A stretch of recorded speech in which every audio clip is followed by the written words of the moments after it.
Assalamualaikum warahmatullahi wabarakatuh. Apa kabar anak ibu semua? Semoga hari ini tetap semangat dan hari ini kita akan melanjutkan bacaan ummi kita di halaman 17. Dan ini ibu contohkan cara membacanya. A'udzu billahi minasyaitonir rajim. Bismillahirrahmanirrahim. Kullu nafsin dha'iqatul maut wa inna jundana lahumul ghalibun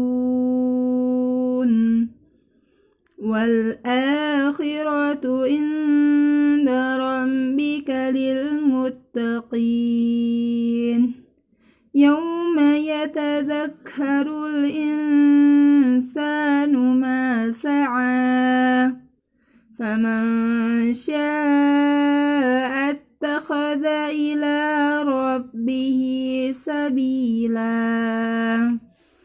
alladzina hum fi ghamratin sahun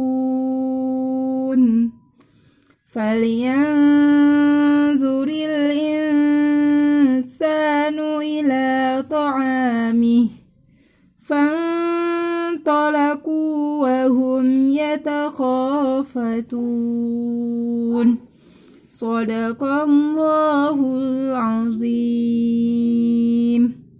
Nah, itu dia teman-teman bacaan Ummi di halaman 17. Sebagai PR di rumah, Mirahna ibu paham bahwa mana yang ibu masuk dengan huruf tanwin atau nun sukun atau tanwin dibaca dengung ya. Nah, sekarang ibu pengen anak ibu membuat di rumah di umminya di halaman 17 dibulatkan ya, seperti yang udah ibu jelaskan kepada teman-teman yang sudah hadir pada hari Sabtu kemarin.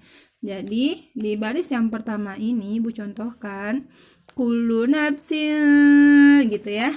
Jadi ada di sini berbaris tanwin, yaitu berharokat kasroh tain, maka dibaca dengung. Nah, untuk mengingat kembali bahwa ada beberapa huruf yang dibaca dengung ketika berjumpa huruf itu, maka bacaannya harus dengung.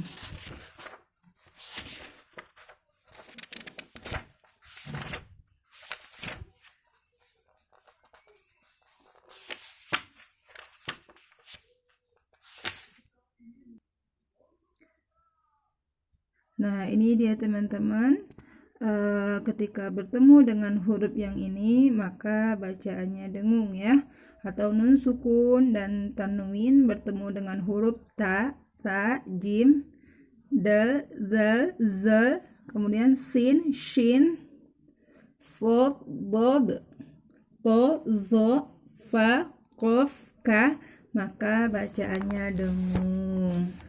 Jadi silakan anak ibu dibulatkan ya, seperti ibu contohkan ini. Bacaannya dibulatkan, kira-kira di barisan pertama ini yang mana bacaan yang dengung. Nah, maka dibulatkan seperti ini. Nah, baris kedua, anak ibu boleh lihat dulu, dibaca dulu, kemudian yang mana menurut anak ibu bacaannya dengung, maka itu dibulatkan. Nah, insya Allah hari Sabtu akan ibu koreksi ya nak. Hari Sabtu akan ibu koreksi bacaannya serta umminya. Terima kasih anak ibu, tetap semangat. Assalamualaikum.